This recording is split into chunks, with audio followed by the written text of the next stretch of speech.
Thank you, sir. My question is to the Minister for Human Services. Can the Minister advise if gas has formed part of previous concession arrangements? And with your leave, sir, and that of the House, I'll explain. Leave is sought is leave granted.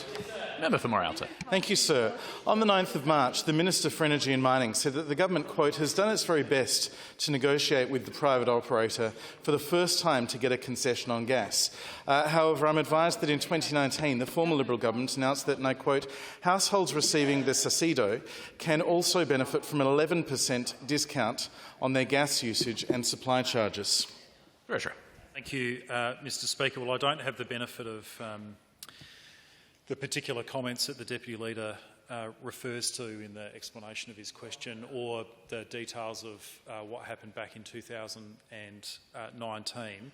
But perhaps some context I can provide for the benefit of the Deputy Leader in the House is that the energy relief that's being provided was specifically chosen to be off electricity bills because they are more ubiquitous for households, while many households, of course, do have gas. And yes, I can recall in previous years there have been some arrangements to support households either with or looking to take up a gas connection.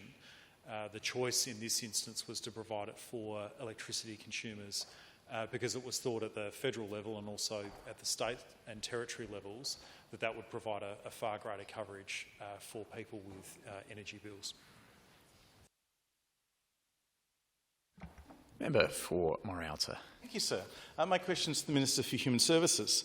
Will the Minister seek to negotiate changes to the government's deal with Origin Energy in relation to concession card holders? And if not, why not? And with your leave, sir, and that of the House, I'll explain. Leave is sought is leave granted.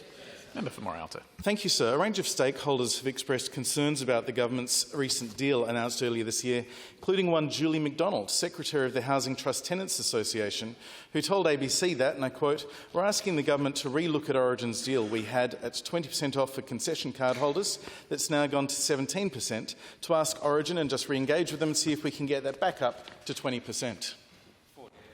Minister. Thanks very much for the question. Cost of living is such an enormous pressure on all households. That's why we went to the election doubling the cost of living concessions. That was a main priority for us at the election, knowing that in the lead up to that, it had been a huge issue for many households. What we also know is that there is a whole new group of people who are talking more openly about those pressures, and these are many people who are income earners. So there is a whole range of people who are seeking assistance. The cost of living concessions that we doubled first up were a $78 million payment, and that was to around 211,000 households. We did extend that special energy offer. Of course, as the Treasurer has described, this is a market-driven energy discount offer, which is in the hands of the energy provider in terms of what they can provide. I have sought explanations regarding this from our department, our excellent concessions team that do their very best to provide equity across the community, but also target those that are most at need, and we'll continue to do so. But on top of that, we will also continue to ensure that we provide advocacy and get outcomes for many people living under some type of income stress. We've done that recently as well in terms of the fact that we know federally there has been an increase in the Commonwealth rental assistance payments, which will make a difference to many thousands of households across South Australia. So I do work really closely with the department. This percentage, certainly we understand we have made the best possible arrangement, got the best possible deal for this. Members would probably be aware that only last week, I think it's last week, we stood together out in the member for Elizabeth's electorate, actually, with a couple who had made the most out of the virtual power plant arrangement, and they have solar panels and a battery, which of course provides them with absolutely the best in market discount as well for their energy cost. That is people in public housing. We've extended that to people in community housing.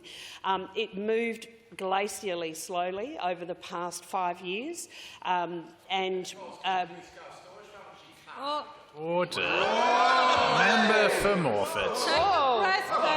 Minister. Anyway, I won't. It would Minister be. has the call. Mate, Order. Order. it's unparliamentary to respond to interjections, but if the member for Morford, I think he needs a glass of I know. The member for Morford probably needs a refill in his water, but if he'd have been that loud when he played for Collingwood, his possessions would have been way up higher. But anyway, look, that virtual power plant did move very slowly. There's just over 4,000. You'd be interested to know. Wow, it's Member loud for in here Wright. today. Really, I'm very loud and it's hard to Minister, compete. you have the call. Minister. Thank you. Thank Member you for very much. Morford. You're welcome. Take a seat.